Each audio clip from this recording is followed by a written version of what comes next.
particular school requires a GRE score no less than the 70th percentile for admission to their program. So, this looks like.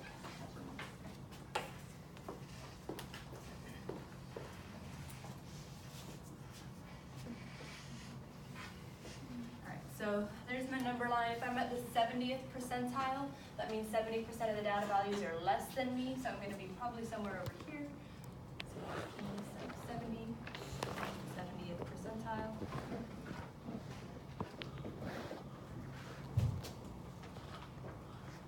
So over here I've got 70%. Let's see if any of these ones over here work any better.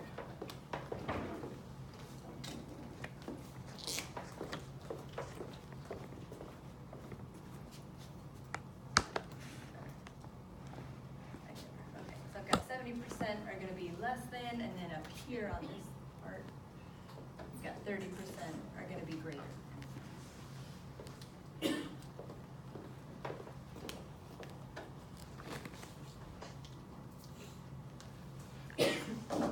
Okay, so the 70th percentile is a score such that 70% of the individuals took the exam. Who took the exam scored less? I guess it should be lower.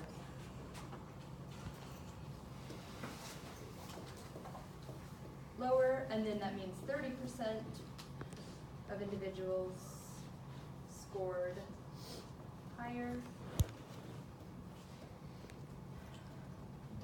So they say they want no less than the 70th percentile. So here's the 70th percentile. They don't want anybody over here. They only want in this region here. So this top 30% here. So it says, put another way, the individual score must be in the top 30%.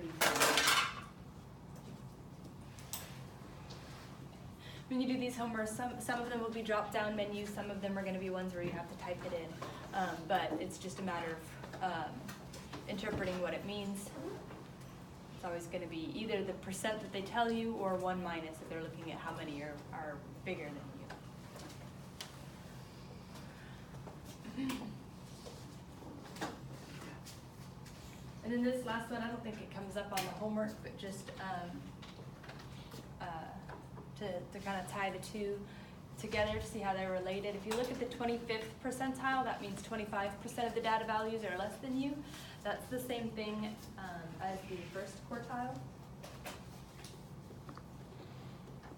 So if you look at the first quartile, that means 1/4 or less than you, which is 25%. If you look at the 50th percentile, that's going to be the same thing as the median, where 50% of your data values are less than you. And then the 75th percentile would be the third quartile.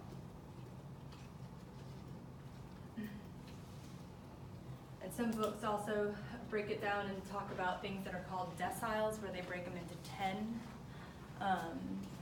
groups. So you've got first decile is 10%, second decile is 20%, but they don't do that here because deciles aren't really used as much as the other two are.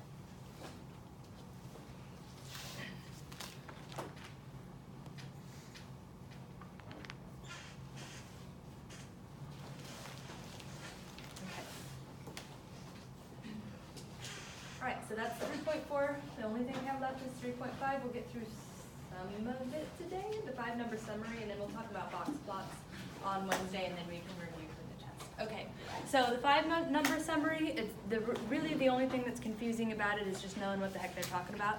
When they say 5-number summary, they mean these 5